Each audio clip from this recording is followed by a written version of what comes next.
I welcome you to learn English. ஒரு பேங்க்கில் போய் ஒரு புது செக் புக் வேணும் அப்படின்னு கேட்குறத 3 டைப்ஸ் ஆஃப் சென்டென்சஸ் மாடல்ஸ் பார்த்தோம் லாஸ்ட் வீடியோவில். அந்த வீடியோ பார்க்காதவங்க அந்த வீடியோ பார்த்துட்டு இந்த வீடியோ கண்டினியூ பண்ணிங்கன்னா எஃபெக்டிவாக இருக்கும். So could you tell me how to get a new cheque book, இல்லைனா I want a new cheque book. இன்னொரு டைப் வந்து where can I get a new cheque book. இதை லாஸ்ட் வீடியோவில் பார்த்தோம். லாஸ்ட் வீடியோடைய லிங்க் இந்த வீடியோடைய டிஸ்கிரிப்ஷனில் கொடுத்துருக்கேன். ஸோ அடுத்து அந்த பேங்க் ஆஃபீஸர் உங்களோட அக்கௌண்ட் நம்பர் என்ன அப்படின்னு கேட்குறாரு. அதே மாதிரி அதே கேள்வியை வில் யூ யூஸ் பண்ணி எப்படி கேட்குறது, குட் யூ யூஸ் பண்ணி எப்படி கேட்குறது அப்படிங்கிறத பார்க்கலாம். I welcome you to the channel சென்டாக்ஸ். உங்களுடைய ஸ்போக்கன் இங்கிலீஷ் ஸ்கில் டெவலப் பண்ணுறதுக்கு வீடியோஸ் அப்லோட் பண்ணிட்டு வரேன். ப்ராக்டிஸ் பண்ணிட்டே இருங்க, கண்டிப்பாக டெவலப்மெண்ட் இருக்கும். நவ் ஒரு சிச்சுவேஷன், இந்த பேங்க் ஆஃபீஸர்கிட்ட நீங்கள் போகிறீங்க. அவர் உங்களோட அக்கௌண்ட் நம்பர் என்ன அப்படின்னு கேட்குறாரு. இல்லைன்னா உங்களுடைய அக்கௌண்ட் நம்பரை எனக்கு சொல்ல முடியுமா அப்படின்னு கேட்குறாரு. இது எப்படி ஃப்ரேம் பண்ணுறது? 1 மினிட் வீடியோ பாஸ் பண்ணிவிட்டு யோசிச்சு பாருங்கள். அந்த சென்டென்ஸ் ஃப்ரேம் பண்ண முடியுதா, அந்த கொஸ்டின் ஃப்ரேம் பண்ண முடியுதா அப்படிங்கிறத யோசிச்சு பாருங்கள். ஆல்ரெடி நீங்கள் லாஸ்ட் வீடியோவில் இதே மாதிரி குட் யூ யூஸ் பண்ணி ஒரு கேள்வியை ஃப்ரேம் பண்ணியிருக்கீங்க. ஸோ ஒரு டைப் லேர்ன் பண்ண உடனே அதே டைப்பில் அதே மாடல் சென்டென்ஸ் யூஸ் பண்ணி அதில் இருக்கிற வார்த்தைகளை ரீப்ளேஸ் பண்ணி புது சென்டென்ஸை நீங்கள் ஃப்ரேம் பண்ணணும். அதுதான் practice. Okay, now the answer. What is your name அப்படிங்கிற மாதிரி what is your account number. உங்கள் பேர் என்ன அப்படிங்கிற மாதிரி உங்களுடைய அக்கௌண்ட் நம்பர் என்ன. அதே கேள்வியை வில் யூ யூஸ் பண்ணி பாருங்கள். Will you tell me your account number. உங்களோட அக்கௌண்ட் நம்பர் எனக்கு சொல்ல முடியுமா?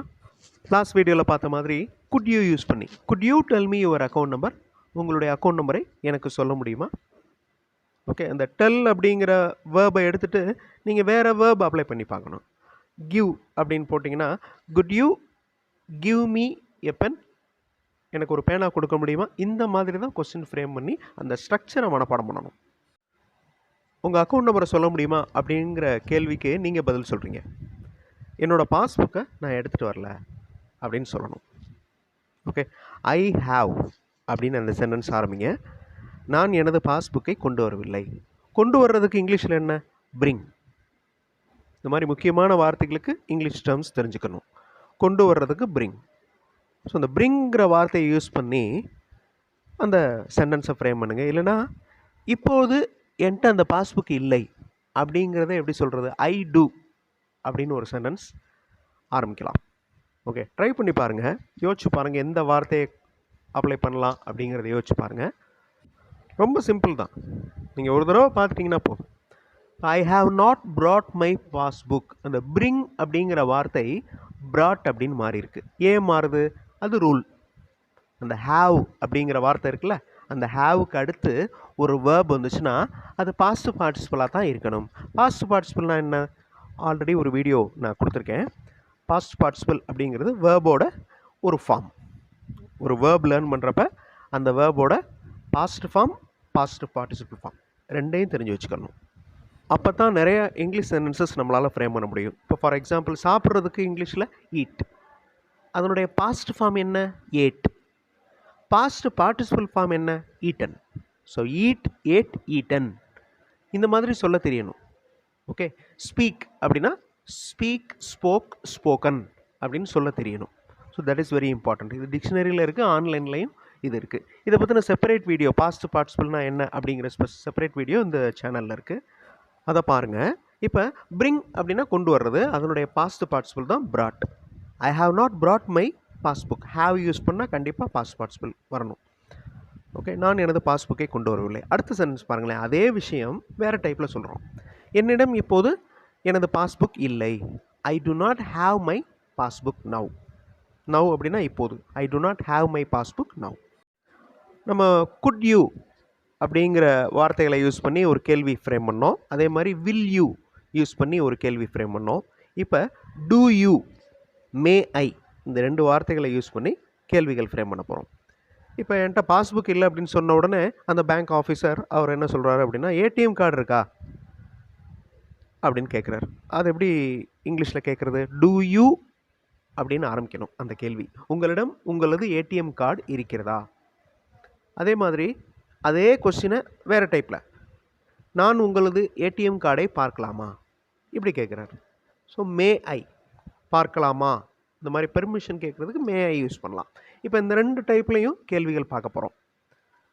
லாஸ்ட் வீடியோலையும் இந்த வீடியோலையும் கொஸ்டின் ஸ்ட்ரக்சர்ஸ் அண்டு நார்மலான சென்டென்ஸ் அசர்ட்டிவ் சென்டென்ஸுடைய ஸ்ட்ரக்சர்ஸை பார்க்குறீங்க.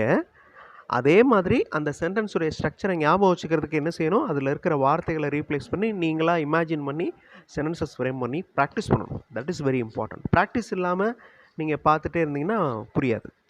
ஓகே, இப்போ உங்ககிட்ட ஏடிஎம் கார்டு இருக்கா அப்படின்னு கேட்குறதுக்கு டு யூ ஹாவ். உங்ககிட்ட பைக் இருக்கா, to you have a bike. உங்ககிட்ட மணி இருக்கா, பணம் இருக்கா, டு யூ ஹாவ் மணி. இந்த மாதிரி மாற்றி நீங்கள் ப்ராக்டிஸ் பண்ணணும். அதே மாதிரி நான் உங்களது ஏடிஎம் கார்டை பார்க்கலாமா, மே ஐ சி யுவர் ஏடிஎம் கார்டு. நான் உங்களோட ஏடிஎம் கார்டை பார்க்கலாம். இந்த ஏடிஎம் கார்டை எடுத்துகிட்டு நான் உங்கள் பேப்பர்ஸை பார்க்கலாமா அப்படின்னு கேட்குறதுக்கு மே ஐ சி யுவர் பேப்பர்ஸ். நான் ஒன்று சொல்லலாமா, மே ஐ டெல் யூ. இந்த மாதிரியான வாக்கியங்கள் ஓகே நீங்களாக ஃப்ரேம் பண்ணி ப்ராக்டிஸ் பண்ணணும். ஸோ லாஸ்ட் வீடியோலையும் இந்த வீடியோலையும் கொஸ்டின் சென்டென்சஸ் அண்ட் அதுக்குண்டான ஆன்சர் எப்படி ஃப்ரேம் பண்ணோம் அப்படிங்கிறத இங்கே நான் கொடுத்துருக்கேன், சம்மரி மாதிரி கொடுத்துருக்கேன்.